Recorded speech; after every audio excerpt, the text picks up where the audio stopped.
done? Okay. Let's go that way. Yeah, let's go that way. Let's see. All right, legends. We just got here at Alden Bridge. We're going to join Team RR.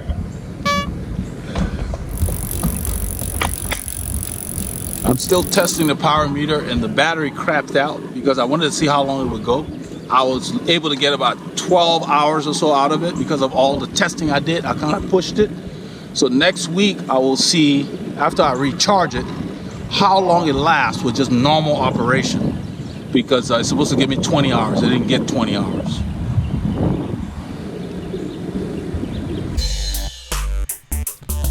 On this ride, Paul and I left Northampton.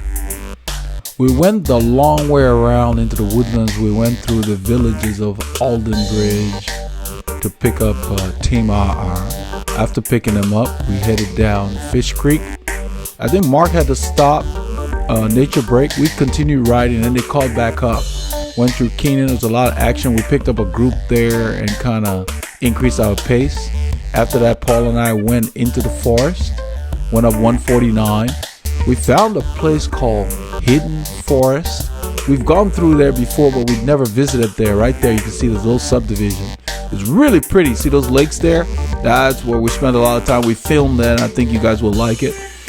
It was interesting to find such beauty in an area that we frequent, but we just never checked out those little lakes. We came back to Gary, Keenan there. Went through Grand Lake Estates to Honia Egypt Road. It was very breezy on the way back. We visited Spring Branch Road before we got in town. We found that it's almost fully paved. So once it's done, we're going to go visit Spring Branch Road and film it for you all.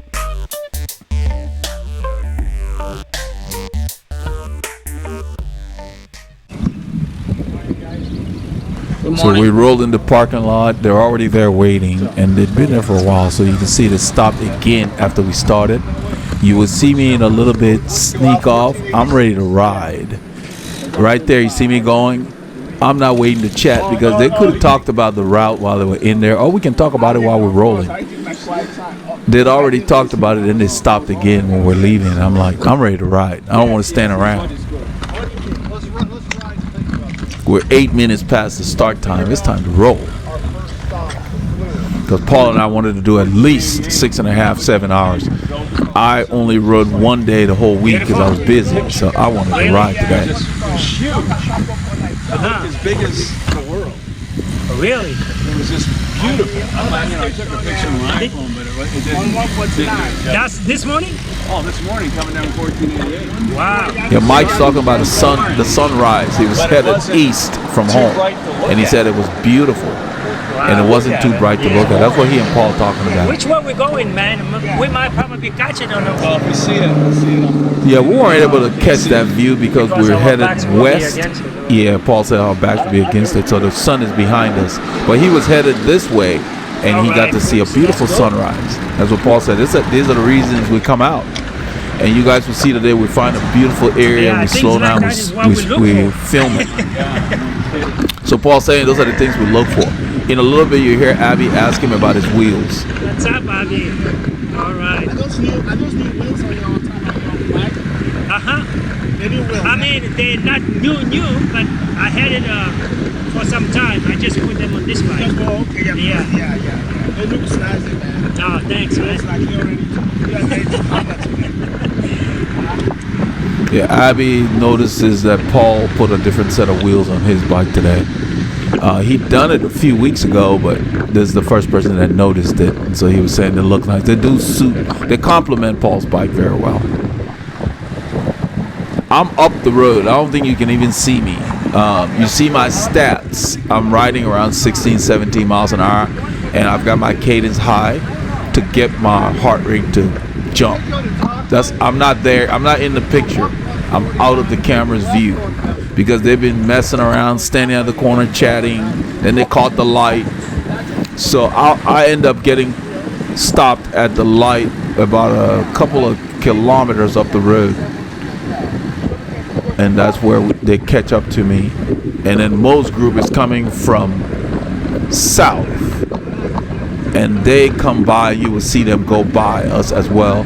And then we catch back up with Mo's group at the light at Egypt Lane in 1488. So everybody's out riding, and we're all supposed to leave about the same time. This group now is leaving at 7:30. When the time changes, they will probably change the start time again. But since we're leaving about the same time, when we're delayed here, by the time we got to Branch Crossing, which is up the road there, Mo's group that starts further south was already there, because they start on time. So, you know, if we stand around the parking lot chatting, yeah, see, Paul's talking about me, he's out all the way up there. That's my light you see in the distance. I'm ready to ride. I only rode on Tuesday. Yeah.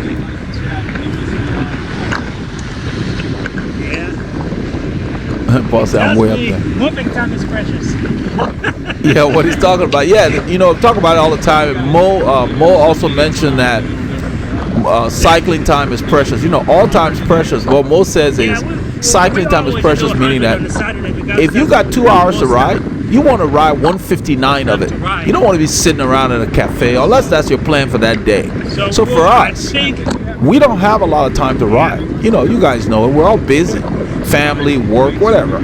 So if I got 4 hours to ride on Saturday 6, I want to ride most of it. I want to be moving. Even if I'm moving slow, I want to be moving on the bike. I don't want to be standing around. That's the reason I keep up my maintenance before this ride on Saturday. I make sure everything, I check my tires. I don't want mechanicals. I want a workout. So keep that in mind. Maximize your cycling time. Maximize all your time.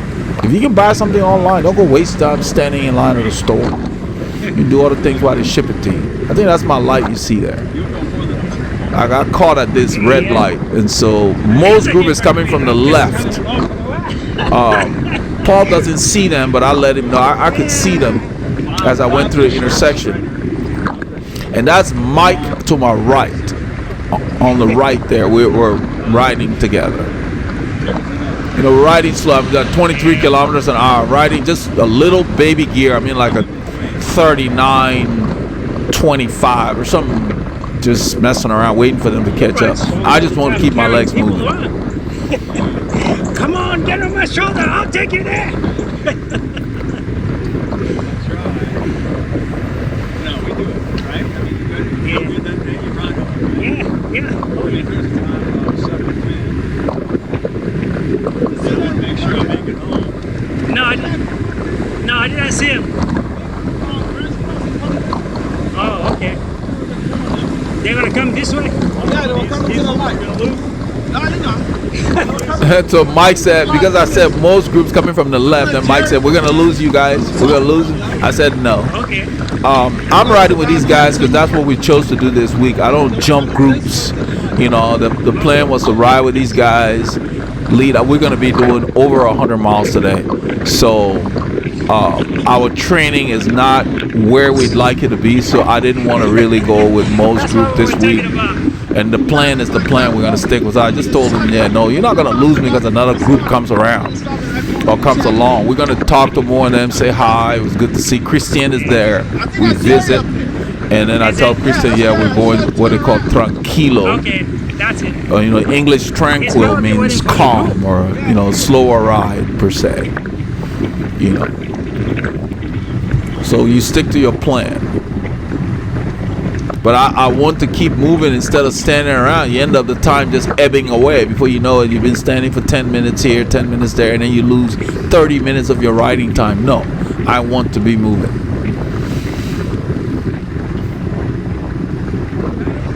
Yeah, it is. So in a little bit, I will come to the front. I will move over and move on the shoulder as most group gets closer, to give them room as they go by, because they're using the road when they come by. This is Jerry here. We had seen him earlier in the morning, about probably 6:30 or so. He was doing a segment, and he told us yes, it was a segment because he was working hard. Are you done with you, Carol? Looked like a struggle segment. It was. That's what we're talking about. Yeah. So I just told Jerry that his guys are coming. WCC guy. 30 seconds. Yeah, he was doing a Strava segment right here in a little bit. I spot them. You hear them? Hello, guys. That's Mo right there. We hadn't seen Mo in a while. And so Paul hadn't seen Mo after the pass. That's Alice there, and that's Christian coming up on the right here on the left. That's Christian. How are you? It was good to see these guys. And then Paul asked me, "Did you see Mo?" And I told him, "Yeah, Mo's up there." That's why I put the arrow on Mo, so he's watching the film. He can see what he didn't notice when we're there. That's the guy from Colombia that said, Veloharmony. That's the guy who was wearing the cold pants about a month or so back. He was very happy. He knows about the channel. He was happy to see us in person. And so he's always thrilled to see us. I didn't see Mo. It's a Strava segment. 10 miles.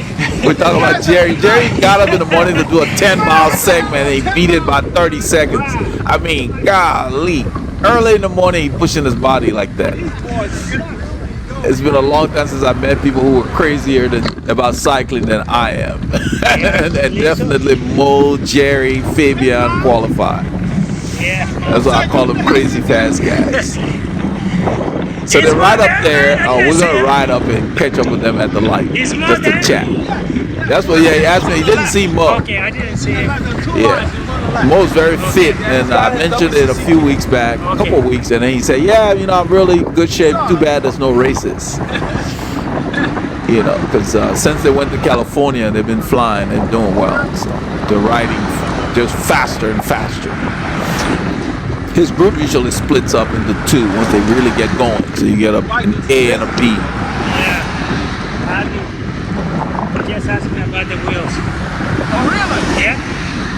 Yeah, Paul's to let me know that Abby asked him about the wheels that he has switched to put on his Scatante, aka Bo.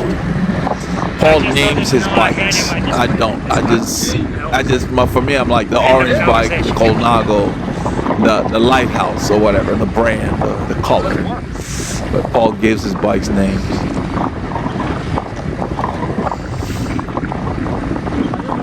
It's got cool names for his bike. One is the one he's riding is called Bull. One of them is called Bolt. Them blades, which seems to work for them. I recorded a little bit of it. The blade is appropriate because the tubes are shaped like blades. They're like arrow We're gonna decide when we get there. We're talking about why they had stopped at the intersection when we're leaving Alden Bridge while I kept riding. They were talking about what they were going to do when they got there. So these are the guys. So I ride up on the right to speak with Christian because he didn't notice me. How are you, man? Fine, and you? How are you? Christian is from Italy as well. He's wearing his mojito helmet. The guy in the cask is a big fan of the channel. It was good to see him in person. So I pointed out more to Paul. He's up front. So we just kind of visit with them a little bit. It was nice to see all these guys. Everybody's out. It's just a lovely morning. You can see 17 Celsius. That's unusual for us. We got a nice front. It ended up bringing rains the day after, like Sunday afternoon.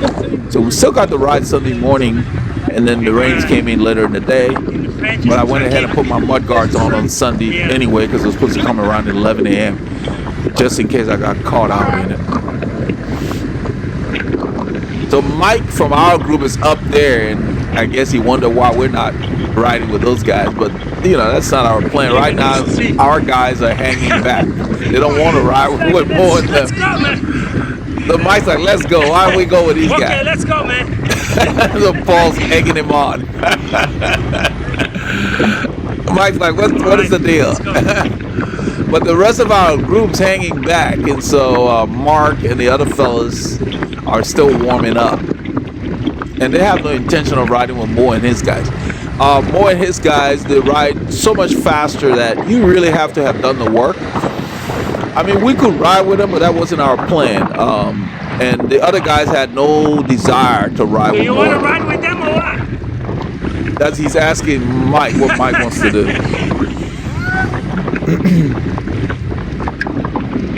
1 So you have to stick with your plan. I mean, whatever it is you plan to do. I mean, if you want to do something like this, like ride with a faster group for a bit, then fall back, that's fine. You can do that too. But today, you know, I only rode on Tuesday, and I was just busy with other things the rest of the week. You know, necessary stuff that I had neglected and I needed to catch up on.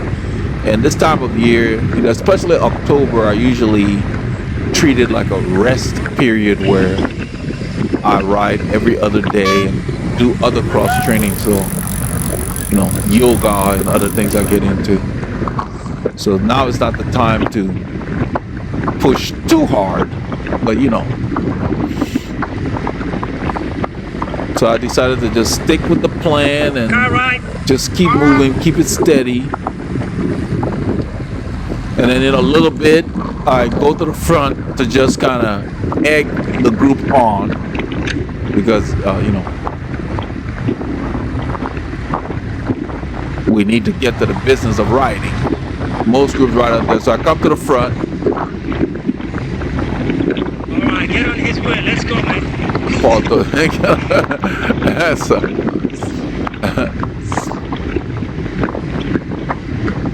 I'm not riding hard here. I'm just lifting the pitch just a tad so we can get going. We're trying to encourage the other guys to come on, let's ride.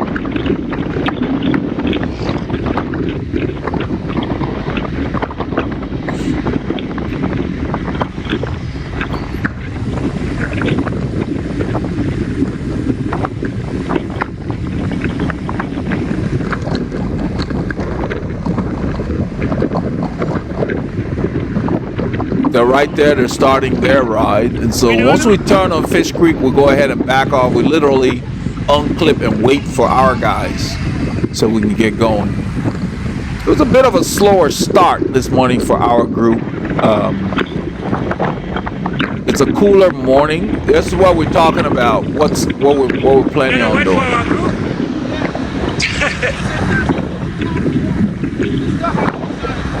Paul asked if we were going to wait for our group. Yeah, I mean, if I were going to ride with more than them, I would have gone to this ride start and started with them. But then, and even then, I would have, after seeing them on the road, I would have stayed with them instead of staying between them and chasing. But the plan was to just, you know, do a more sedate ride here. I mean, we ended up going faster later, you will see. Things always change once you get rolling. So we see them. Paul said they're coming. Okay. Not sure why I was having trouble clipping in, but I finally got the thing to go in. I felt it snap in. I don't look at my pedals, just do it with my feet.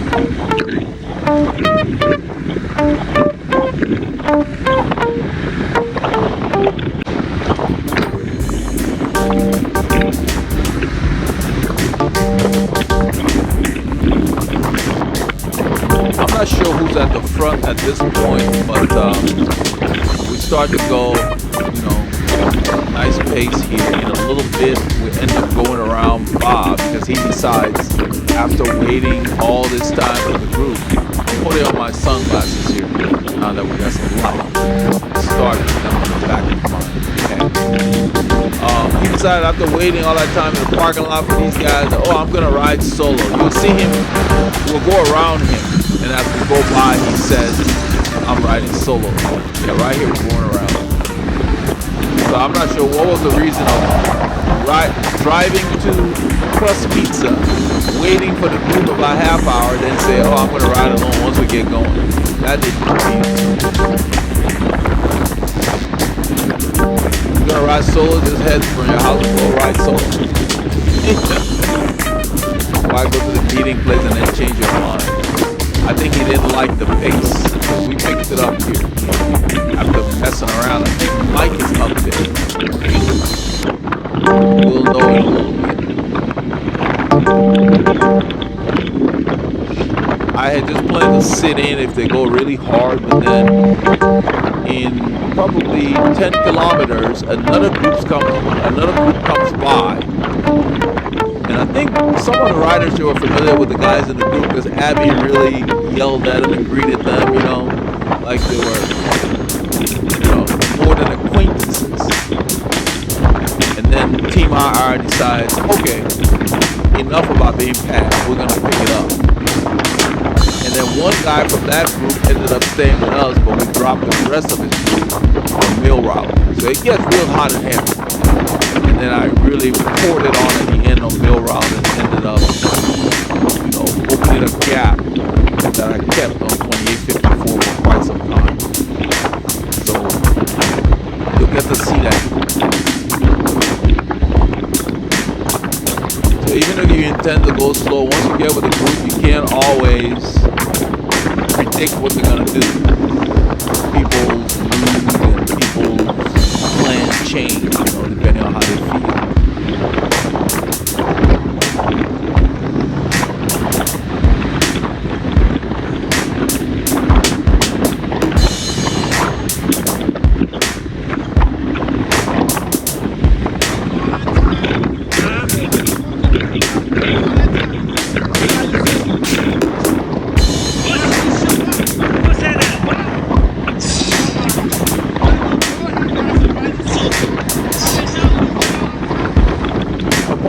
Chatting here, these guys pick up the pace down the hill, so I've got to go like 33 miles an hour or so to catch up to them.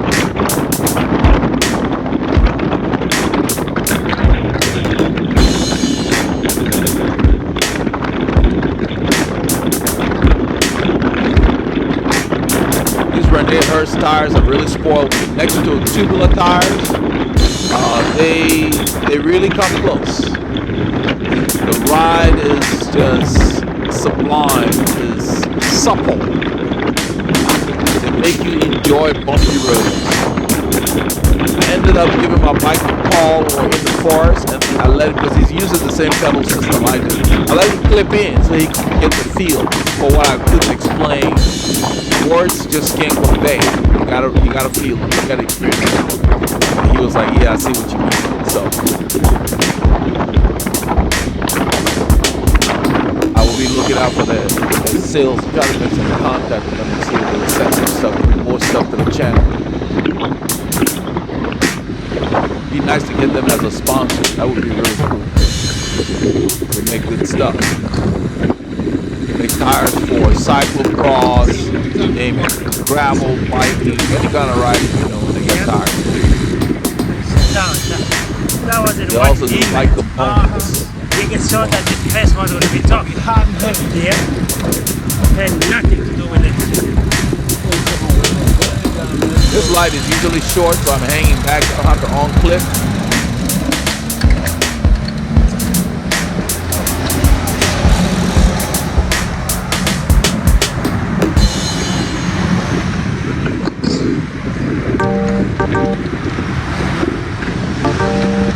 This part of Fish Creek starts going up. You can see it. It's gradual. There's a false flat working the whole time.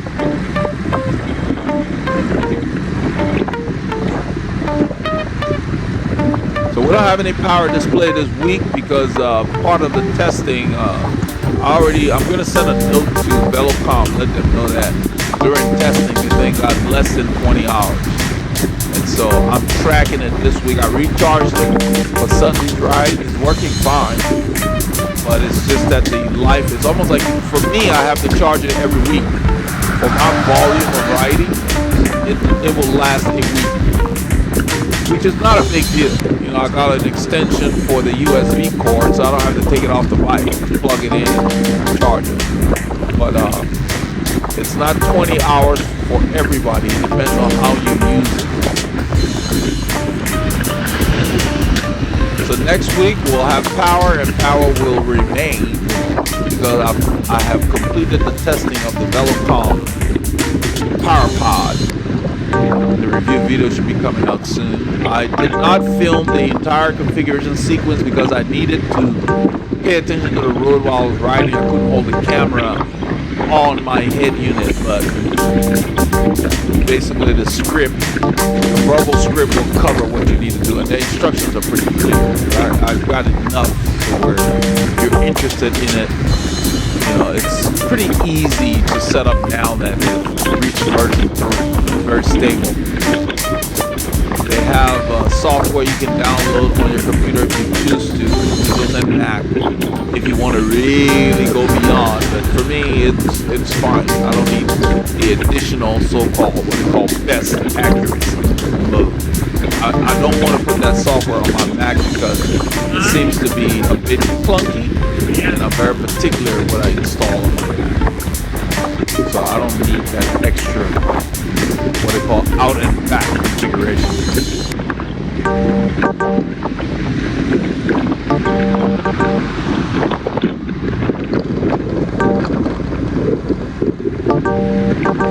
Very pleasant morning. 18 Celsius, about 68 degrees Fahrenheit, thereabouts.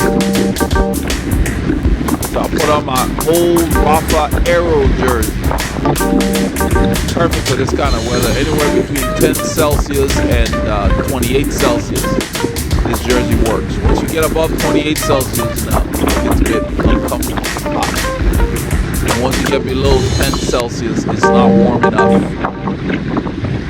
You need a jacket or a base layer, or the long sleeve version.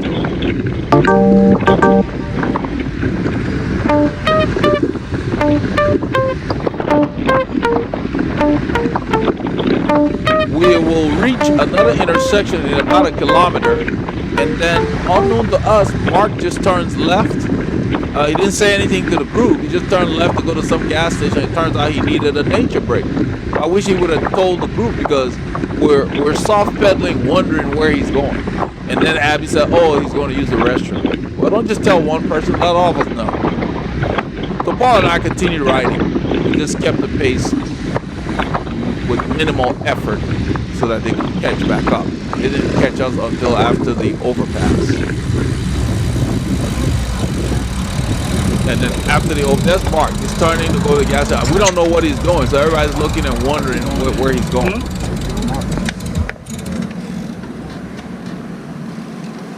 So the light changes, I just continue riding because I don't know what he's doing.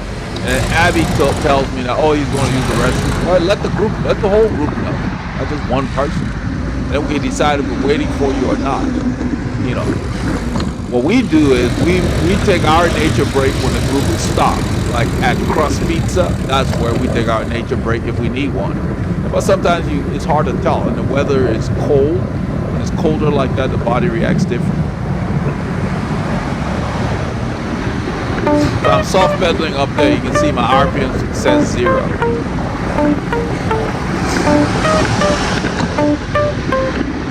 The ball comes out and tell him, let's just keep riding. I don't like to stop. What was that all about, man?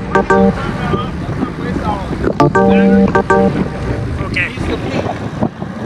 Seriously, man? So Abby had told me that Mark needed a pee.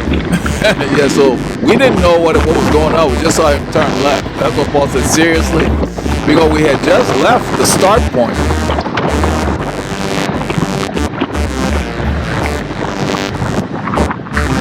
So we continue to roll on Fish Creek here, keeping it about zone 1. We figured that would give them at least the opportunity to catch up to us before we get into Honia.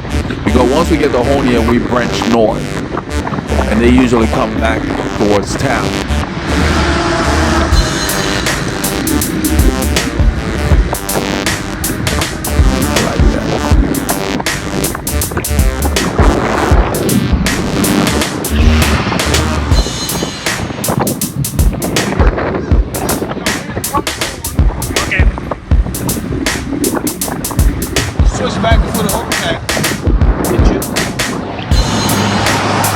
To get Paul on film because I really like the kit he's wearing.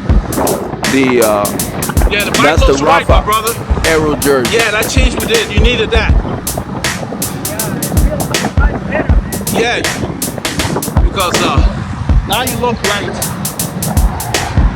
The guy behind us It's a guy on a recumbent, a real stylish recumbent. He ends up going past us on the downhill after we climb. You know, we have a distinct advantage on this uphill when we ride recumbent. We just take this hill just nice and steady. We don't do anything. I mean, the overpass. You know, it's long enough to where it's work. But you will see in a bit. All I do is I keep the tempo going, and I stay a little to the left of the white line here because look at all the crap on the right. Plus, you got those barrels. Once you go, if you choose to ride to the right of those barrels, that means you're out of traffic. Well, look at all that crap in it. That's how you get a puncture. You have the right to use the road, and it's not your problem if other people are ignorant of that right. And some fool in a car that gets impatient, as he goes by, he has the nerve to yell that we need to get on the shoulder. Well, the thing about that is, who put you in a position? I mean, who exactly are you to go around yelling at other people, telling them what they should do? You know, what gave you that right? That's the thing that gets me. So he's the guy in the second vehicle. So the one that you see in front, that white one, that's the guy that we're coming behind us. The white one is patient enough to wait, knowing that, you know, common sense dictates that the reason we're not all the way to the right is all that crap down there, glass and rocks and all that. We're trying to be nice and courteous about where we are. I'm already on the shoulder, but he's going to yell, use the shoulder. The second vehicle here. Right there. Now, I told him to basically piss off. You know, that's basically what it is. And that's what happens when you go out in public yelling at people out of your vehicle. You might just get out of an obscene gesture, but you're not going to get anything positive from that person because you don't have the right to tell anybody what to do. You know, people in these United States act like the world is their oyster. They're too spoiled.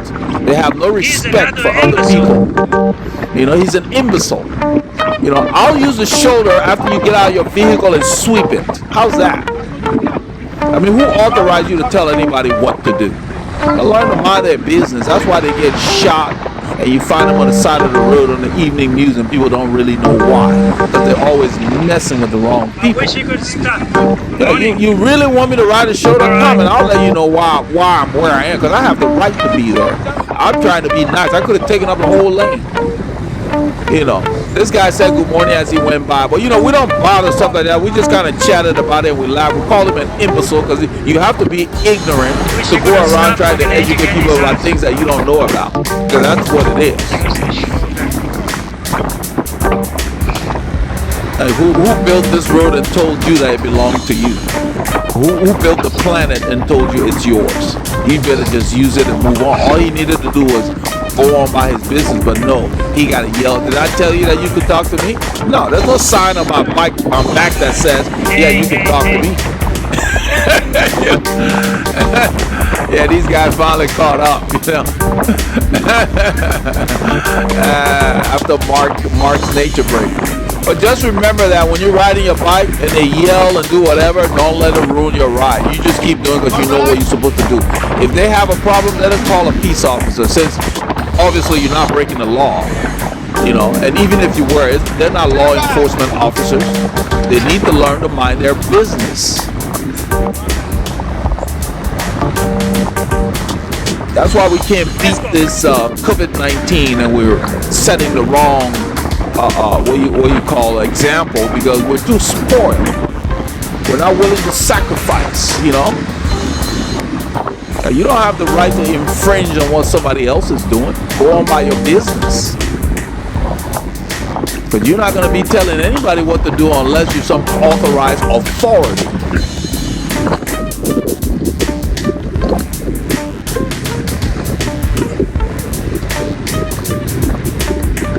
Especially those who know what they're doing and know exactly why they're doing it and are within the rules. You know, you're not paid to enforce any rules, and we're not breaking any rules, and you want to come yell at us. You look like a fool. That's what it is. You know, so all you're going to get is some negative response. Or worse. So we turn on Capitol Road, and in a little bit, another group comes by. Because you know how groups are. They see a group up the road, they got to chase up to them. So they have been killing themselves to catch up to us. Because, you know, we're not exactly crawling. We're doing 22, 23. We don't exactly have a tailwind. So we're working fairly, you know, moderately. And I will let Paul know as I spot the group behind us that there's a group back there. He flips the camera around, but you can't really see them on camera.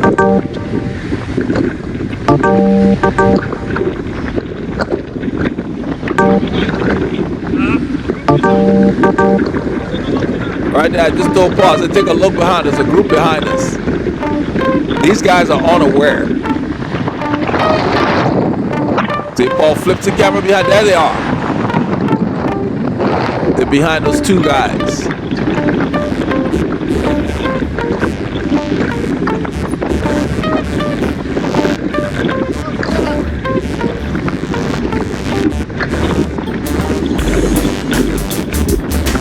You see, I'm coasting, and I start to pedal here. It's relatively easy here, you know, zone 1. We're rolling down here at about 25 miles an hour. A little less now, the road's kicking up. 1%, I downshift. That's my hand you see there. I downshift again. When there's a doubt, I go lower than I think I need, and I rev up. Then these guys come by. The guy in the front is the one that ends up staying with us when we blow by them later, and he leaves his partners.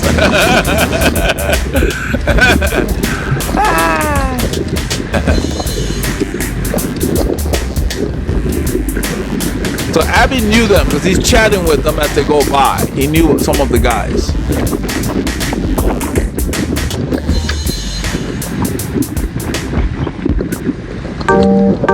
And we pretty much, when we come to these guys, we kind of watch to see what they want to do. At this point, they decide they want to lift the pace here. Because you see Mark is there, this is Mike here, there's another Mike W in the blue up front. And I'm sitting on the left there, Paul's on the right. And we notice that they want to stay close to these guys that just came by. So it's clear. We turn on Ribbon Chapel Road, and Ribbon Chapel Road has grades. So we let them kind of dictate what they want to do, and then we participate. See why I'm always at 120 RPMs. I just used a little gear and revved up. Just kind of wake up my body and got my heart rate up quickly, like 20 beats. That's the thing with high cadence. You have to be able to tolerate that. You also get a lot of watts out quickly because you're not grinding. You have to be able to do it all, because there are times when you need to be in a big gear going up a climb. You will see that later when I go ahead and attack up a hill. I use moderate RPM, maybe 80s, and put the power down.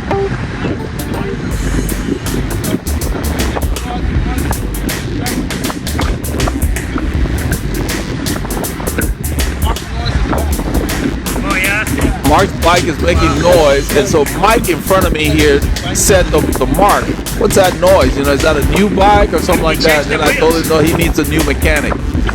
And we're joking about it.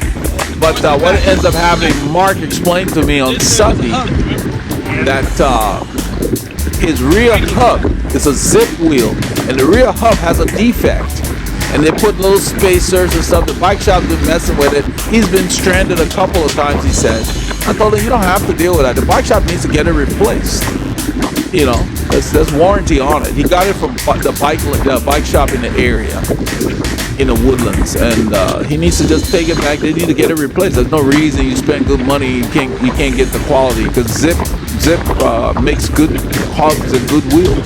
So he just got a defective product or a batch. You know, he said there are other riders that are having similar problems. The hub makes a lot of noise, and then it just quits on you. I mean, he's had to call for a ride. So you're gonna spend those kind of dollars on wheels, you shouldn't be having problems with them. I got a set of $300 wheels that work fine. So your $3,000 wheels should work just as well or better.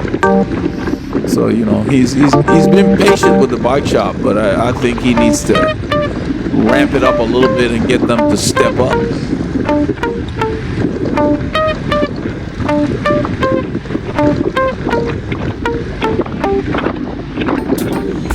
These shops take your money, and then when there's a problem, they handle it poorly. That's when it makes a difference, how you handle issues with your customers. That's what sets you apart. Provide that kind of service that creates loyalty. So we come here to this road. Watch my cadence and my speed. We'll go through. This is where everybody starts getting excited because we're getting ready for that hill now. You can see the speeds are picking up.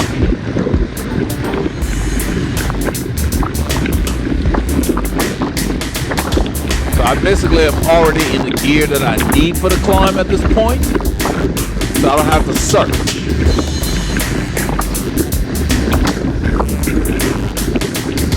Guys at the front are pulling hard, but because we're in the draft and there's a slight downhill, you see the climb up there, it gets to like 3.5%.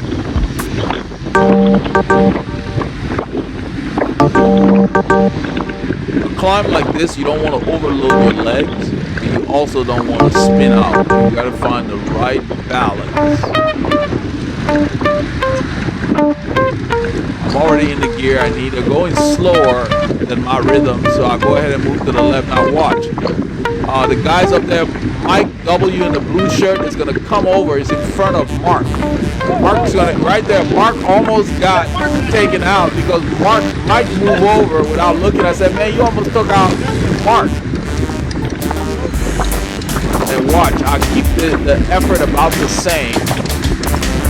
20 miles an hour, and I'm moving up. I'm not looking at speed, I'm just going harder. And I'm spinning the gear, I'm in at a reasonable cadence, about 100 RPM, just about.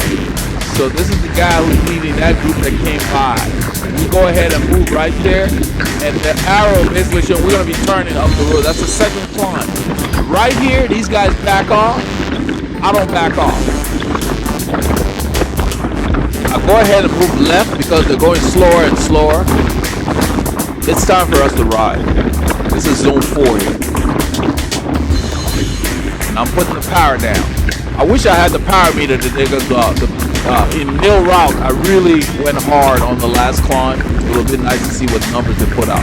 But going forward, I've got it all sorted now to where we should be able to consistently have the power readings for those of you who are into that kind of thing. I don't train with it. I don't care for that. I just ride. So I'm just going to put it on the bike for the weekend Saturday ride, pretty much.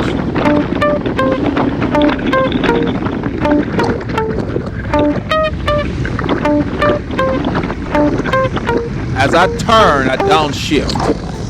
So that in the turn, I rev up my gear.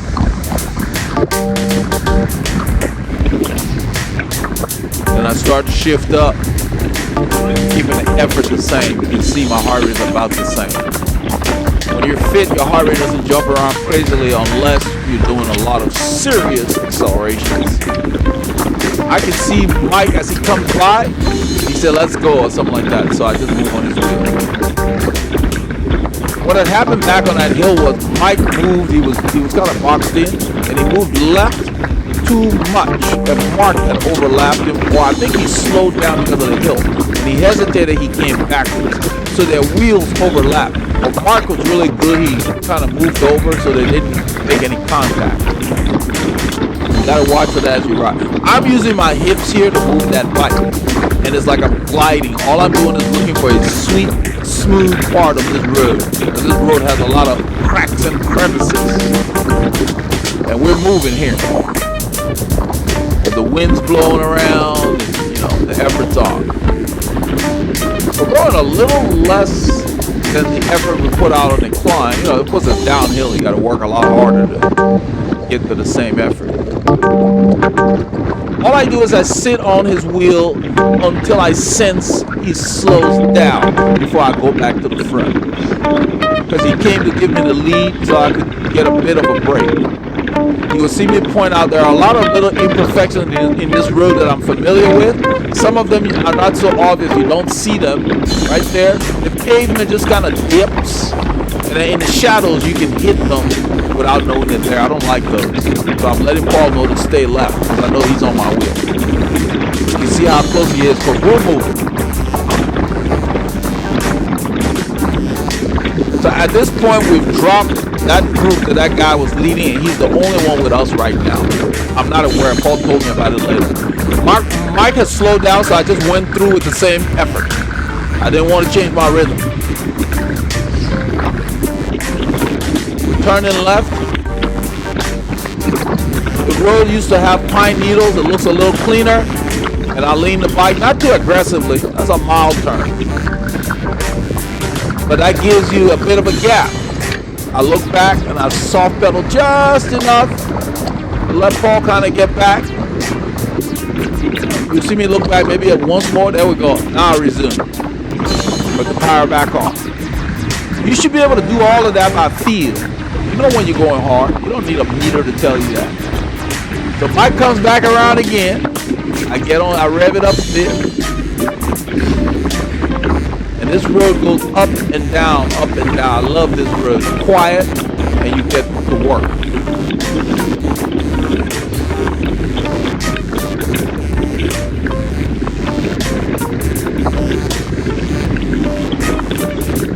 When the pace picks up in the group, conversations tend to cease. So it's very quiet right now. We're working.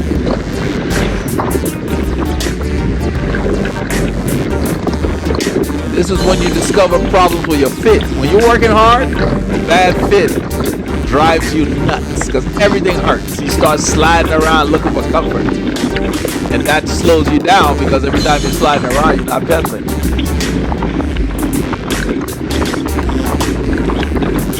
One of our legends in the UK, he said that I make it look easy. That's what he said on here, and I replied. He went on Strava, on Jackson Road North stats, and he put that comment there, and I took the time to reply, because I don't usually reply on Strava.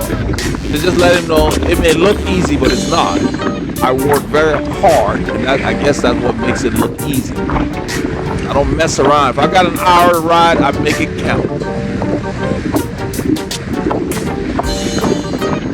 Doesn't mean I'm riding hard all the time. I mean I'm riding for as close to an hour as possible in whatever zone I chose to do that day. That's what I mean by that. You can't ride hard all the time. It's not possible. The body must rest. So you need to teach yourself to learn how to rest while you're riding. This is the guy that came up in the Asso's kit. He was the one leading that group. So he comes up after Mike pulled off. And this is one of the benefits of having the draft. I can soft pedal, not pedal, because the road had a slight downward undulation. I drink here not because I'm thirsty. I drink because you want to drink before you're thirsty, especially when you're riding hard. It's good for your body. Because you perspire and you burn your fluids. You don't want to be deficient or behind on your fluids intake. Okay. Yeah, that's what Mark said. I'm not going to be sneaking up on anybody. He said that behind Paul. I heard it. And then in a little bit after saying that, he does sneak up. So you can't listen to what they say. Just like in the parking lot. We're going to go slow. Yeah, right. Then you get on the road, something happens.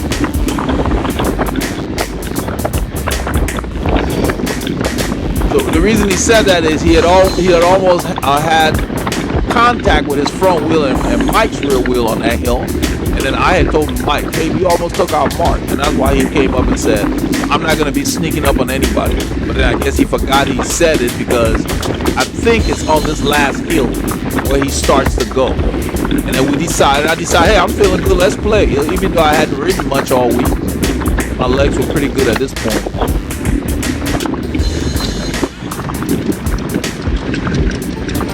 Right there, I hear him coming. You hear his bike taking? That's that wheel.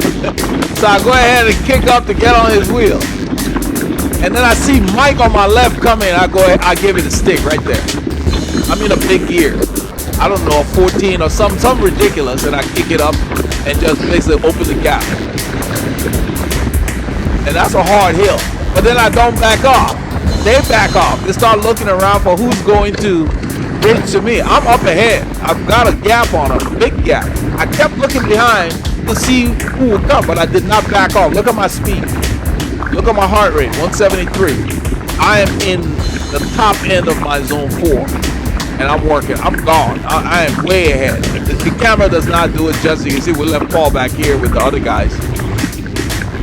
I have at least 200 to 300 meters gap on them. I don't increase my effort, but I don't let it slide either. And so because of the indecision, you will see as I turn on the corner, the gap continues to grow because they're looking at each other to see who's going to start pulling, because nobody wants to get to the front. You see my light flashing? That's about 300 meters as I turn. And I don't increase the power. I'm in the top of zone 3, right at sweet spot. My gap continues to grow because look, they're looking around to see who's gonna pull.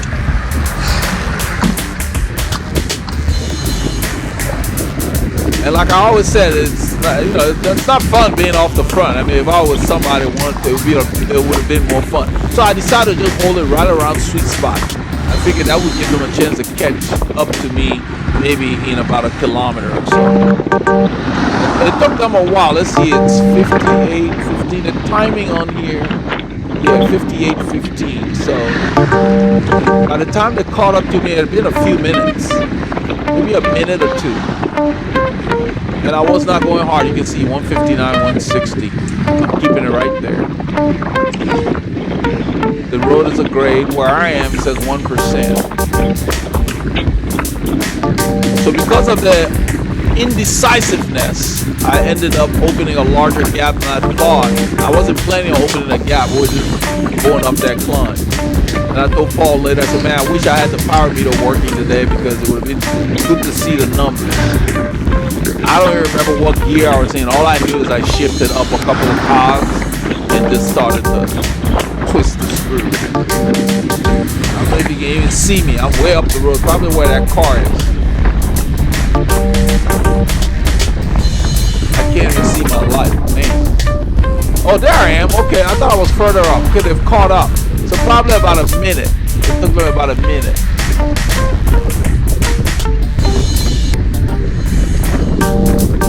I thought I was further ahead than that. Okay. I slipped in there because there was a huge gap. This guy left the gap, so I just slipped in. You take the first gap that's available. And you still have to look though, because even though there's a gap, somebody may be coming to close that gap. You know, that happens. It happened to me the day after this ride actually.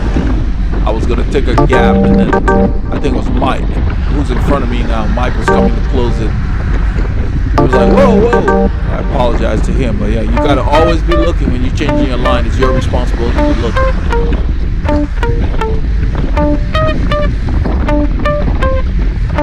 This part of the clip, the duration is off. Just ignore it. It says 1:09 because I had to treat this clip differently because it was upside down when we recorded it. What happens is when we turn on the gimbal, if the camera's already on, it starts to film upside down. And so that's what happened. I ended up with a couple of clips upside down. So we'll have to sort it. Paul and I were working out. I think I know what causes that. Figure out. We try to do it in a manner to where during post-production there's minimal work for me to deal with. I don't like to have to manipulate the clips electronically. That's why the duration is off. So all the other stats are accurate. If I had tried to make the duration correct because I did it after the fact, it would have messed everything else up. So we've been riding a little over an hour at this point.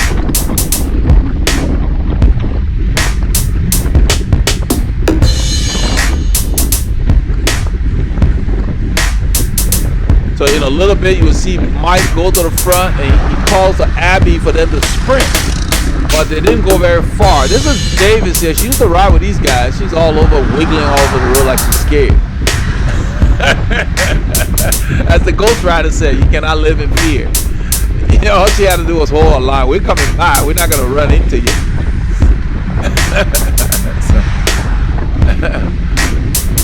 I gave her plenty of room as we went by. Davis is one of these riders that I think overdoes stuff. She has 2 lights on her bike in the rear. You know? She's a bit paranoid, maybe based on experiences she's had.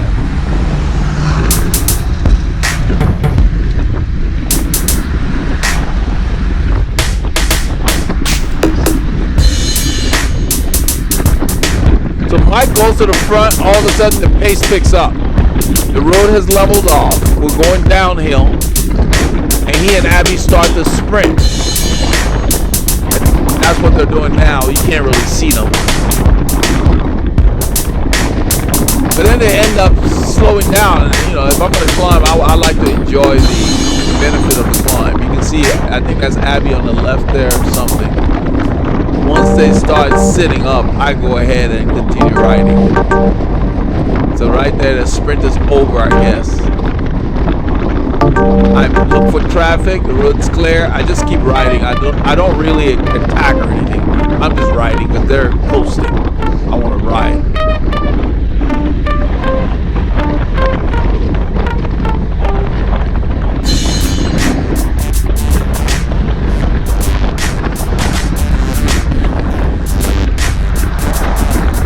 So you never know how a ride will turn out. I only made the attack because I felt good. I didn't know how I was going to feel because my training has been off because I've been busy with other things. So it's hard to say how you're going to feel. You don't feel good, sit in. You feel good, you want to play, play. Go listen to your body. Don't listen to those meters. Nobody cares if your heart rate is low or high. What matters is you paying attention to how you feel. It's a bunch of little pieces of debris, like pieces of wood on the side of the road, like you know, falls out of people's vehicles like this.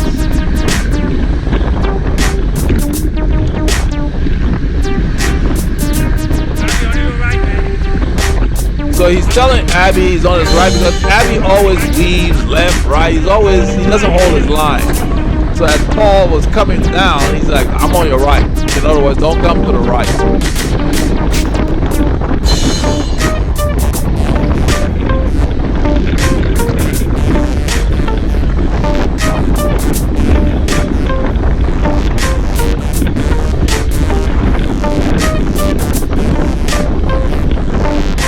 So at this part of the route, this is where we end the filming with the group because from here, we went further north to an area called Hidden Forest.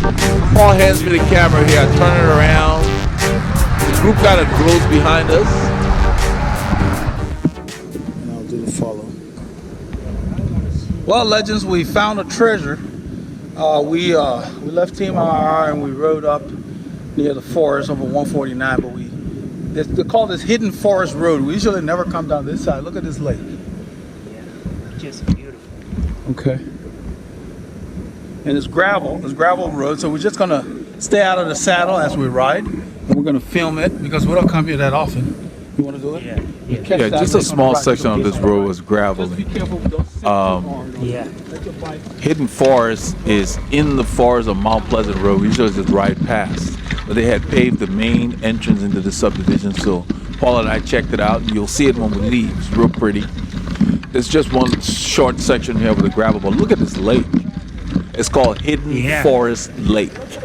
And that one to the right. See the lake over there. That's Lake Mount Pleasant on the right. And this. So if you look at the map up there, Hidden Forest Lake is on the left. The red dot is where we are. And on the right is Lake Mount Pleasant on the right there that Paul panned earlier. So there are two distinct lakes in the area. Those of you who saw the route, you probably noticed it on the map. That lake is accessible from another subdivision further south of here that you're looking at to the right. But this is Hidden Forest Lake. This is exclusively for this community. That's just gorgeous.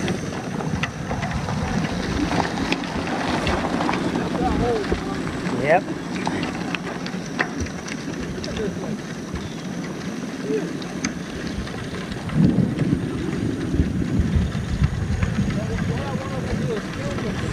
That is very picturesque. Yeah. Yeah. Before we leave, we stop at the entrance. Paul stops with the camera. They have a pool at the entrance. And then they have this sign, you know, Hidden Forest Estates, I think it's called. But it's next to the Sam Houston National Forest. Quiet area. They've got some older homes in here. Some of them were abandoned. You know, a lot of construction going on, newer homes.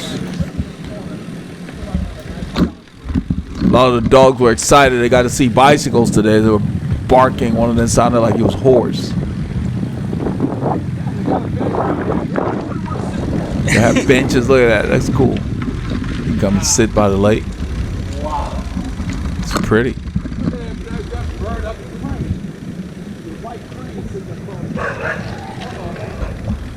Well, we have loose dogs.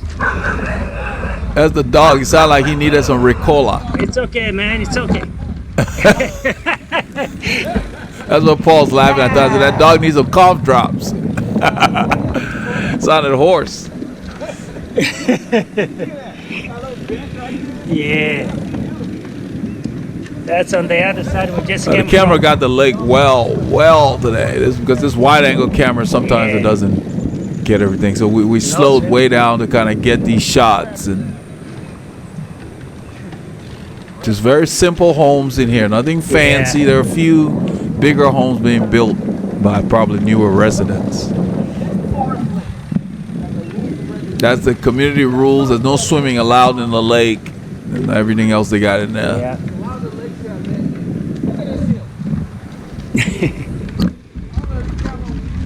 All the roads here are up and down. So that was the only gravelly piece that we came across. That was a nice loop, man. We did a big loop of the first subdivision here.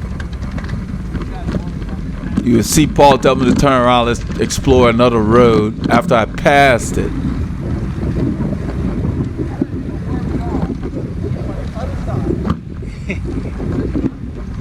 Yeah. Okay.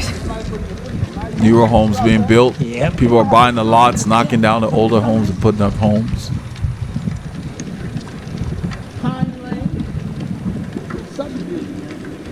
So I mentioned the road, and he said, let's go check it out. So I turned Let's around. go check it out, man. All right, We here, man. You know what I'm talking about? So Paul says, we're already here. We might as well check it out. We here, so let's check it out. So I made a U-turn, Yeah. turn around. We're going to go. We're heading east. We're still in the subdivision. You can see the construction on the right. They're clearing the lot.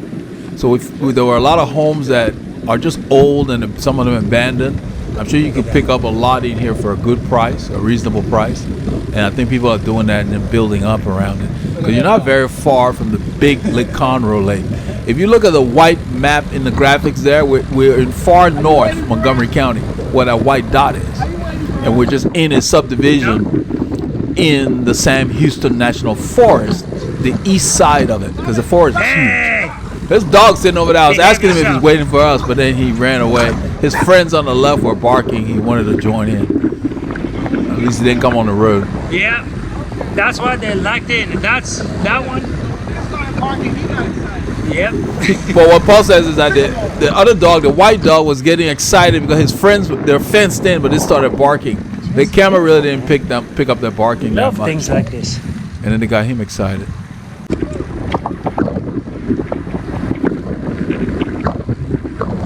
So we roll through here, paying particular attention to the streets. Their names, like after some nuts, they got walnut. Yep. Then I think they had, let's see, I think hickory. They got all kinds of just, nuts and different kinds of trees that name the roads after. Wow. I go ahead and edit this area here to get us towards the exit of the neighborhood. We were in there for quite some time. I estimate that the size of the loop was at least maybe 10 kilometers, so you could probably do about 6 miles in here before you get out. So we're definitely going to be back, and we're going to go the opposite direction here because look at this thing. It'll be a nice climb the other way. Minus 4% descent. Without me pedaling, we're doing 34 kilometers an hour. This is why we're going to go the opposite way next time. This entire stretch here, we were coasting. This is where we started. And we're back to where we started here. That was a nice loop, my brother. So this is where we started. So he's gonna go and film. On the left there is where they have the sign for the subdivision. See, they got a meeting Sunday at 2. It's Hidden Forest Estates. There's a big pool back there with a area for people to sit. We went that way, and we came back this way. That's a hole. This is a willow. Yeah, we went that way. Yeah. So when we came in, we went that way. And this is the road that lured us in. They just paved this. Look at it.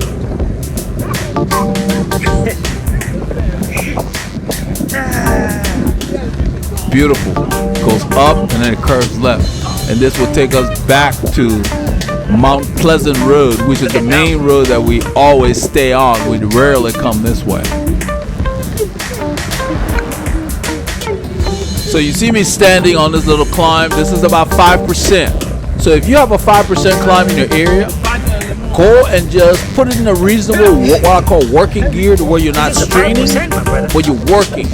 And you can do repeats if you don't have that many. That builds your strength in your legs. It's like doing weight training on the bike in a way without psychologically having to push yourself. Because just riding a flat road all the time, you gotta really be in, work mode to push yourself on a flat road. That's why we go north. We like the hills. The hills will push you and will get you stronger faster. Yep. Just go there. So where you train and how you train makes a tremendous difference. That's why riders in the know will put their bikes in a car and drive to an area to ride. They seek out the course that's going to meet the need for the workout that day.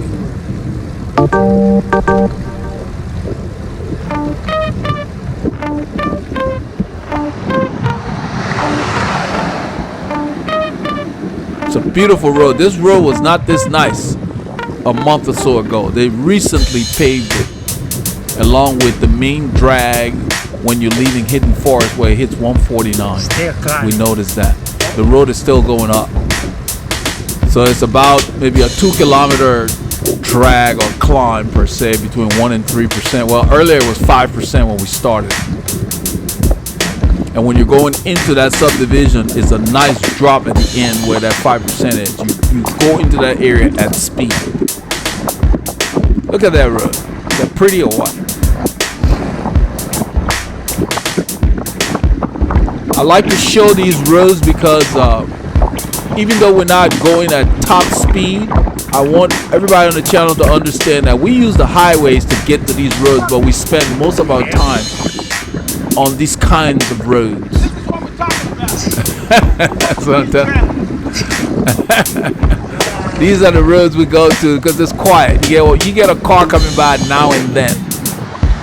And the roads are so twisty that even because these are secondary roads, the speeds are lower than the main highways, and these roads are challenging. So most of these roads, the drivers are not going that fast. Look at the guy on the opposite side. They don't go that fast in here because there's a lot of twists and turns, and they're near neighborhoods. So the speeds are posted very low. And let me see what this says up here. Yeah, you see, 30 miles an hour, which is, let's see, 49 kilometers an hour for a car. So this is the main drag. That's the main drag up there. We usually turn on this road to go in this direction. We turn right. That's why we never go in there. And a lot of cyclists like to just do loops, and that's not a loop. That's kind of an out and back. So that's why it's not heavily traveled. All right, legends, we got a tailwind here. We figure we'll take advantage of it. We've been messing around long enough. We're on the FM 1097, the east part of it. We're headed south towards Montgomery, towards downtown Montgomery. We ended up on this ride going into the Tri-Lakes area. That's off camera. We found that there's probably more than 3/4 of the road is paved completely, but they've got a stretch that is still gravel. And we happened to go on a day when the water truck was there trying to keep the dust down by watering the road. And we ended up just getting all dirty our bikes, our shoes, you know.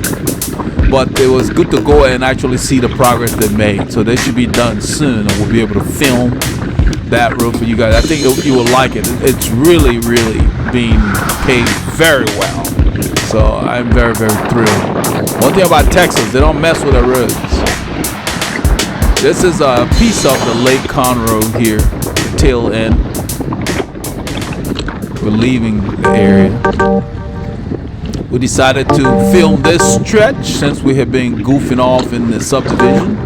Wanted to show you guys that we do our excursions and then we get back and start working again.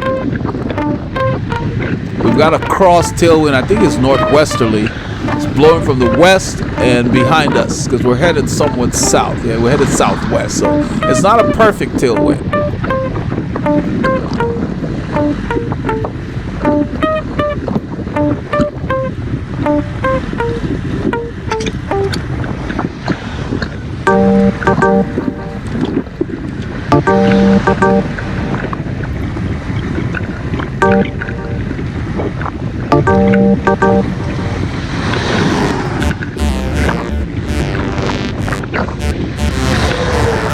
So we get a bit of a rhythm going here.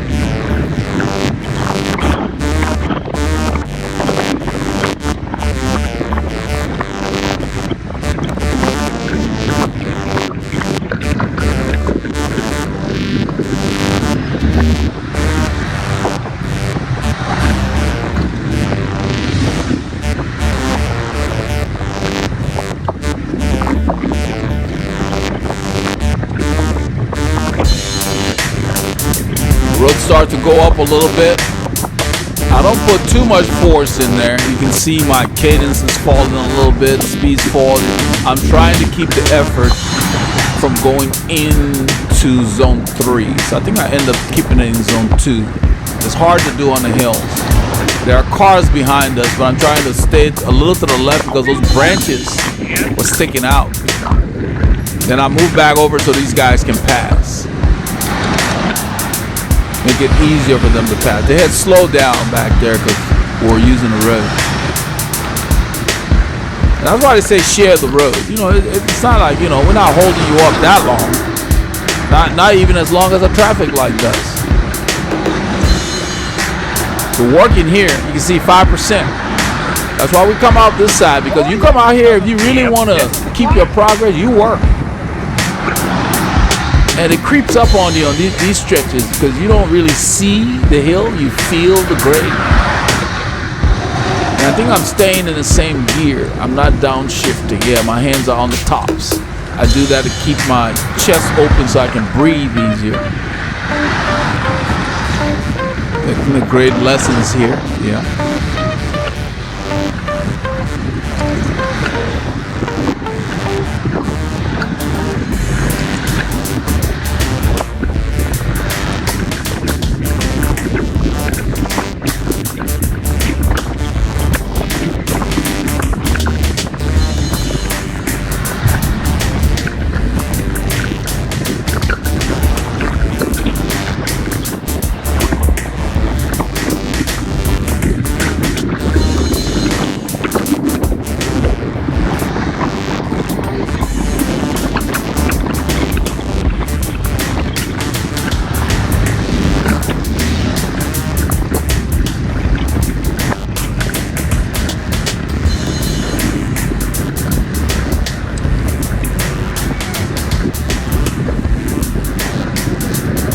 So even though it's a 2% grade, we're riding between, say, 17 to 19, 20 miles an hour most of the time.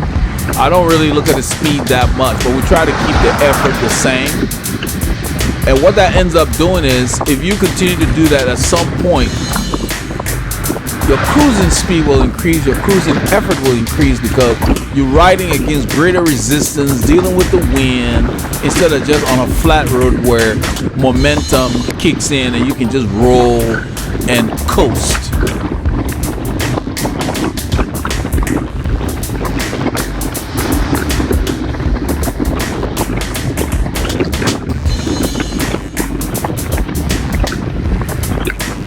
Road kicks back up here a little bit.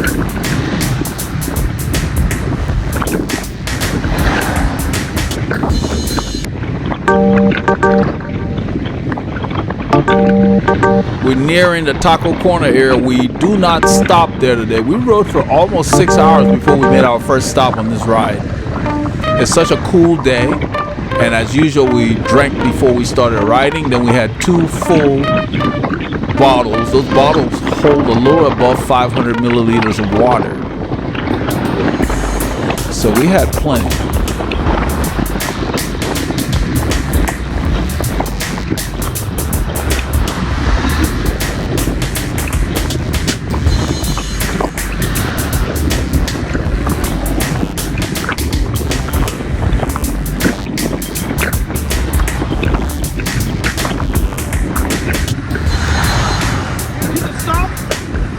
Good. Ask Paul if he needed to stop because Taco Corner is above this hill here. As soon as we hit that hill, it's on the left. Yeah, we got delay behind with this stuff. So since we didn't need to stop, we passed Taco Corner right here as the credits run. So we'll go into our epilogue. That's Taco Corner on the left.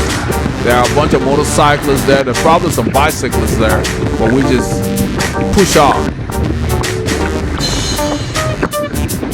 I want to thank all our supporters, those of you on Patreon and those of you who are members of the channel on YouTube. We want to thank you for supporting the channel. I mean, it's nice to hear from people when they say, oh wow, you know, I like this video and this and that, but it's really good to see those of you who go beyond to make sure that we're able to keep doing this. And we cannot thank you enough for your financial support. It goes a long way to give us the ability to keep doing these things for you.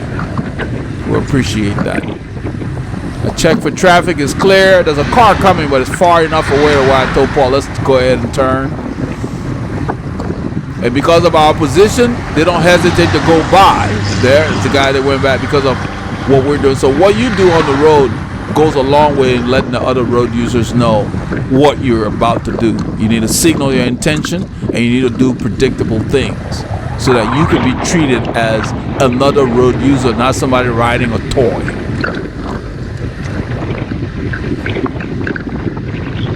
Because my bicycle is a vehicle. It takes me in excess of 350 kilometers every week. That's a vehicle. I use it more than I use any automobile that I have. In fact, those things are parked collecting dust. I only use them once in a while now. I prefer to ride my bicycle because it keeps me fit. I don't gain weight like I do in a car sitting behind a wheel.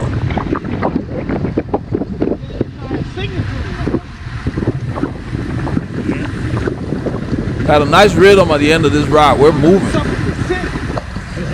Telling him about the tires, the Rene Hurst tires.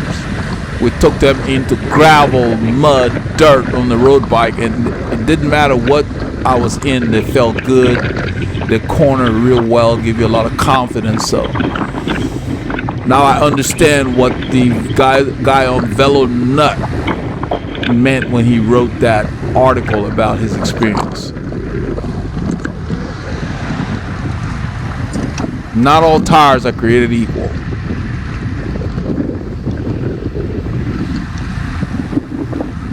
So if you didn't get out and get your K's in, make sure you get up, move around, keep your body moving, keep those doctors fired. Okay. But this is what we did on Saturday. Keep getting your K's in.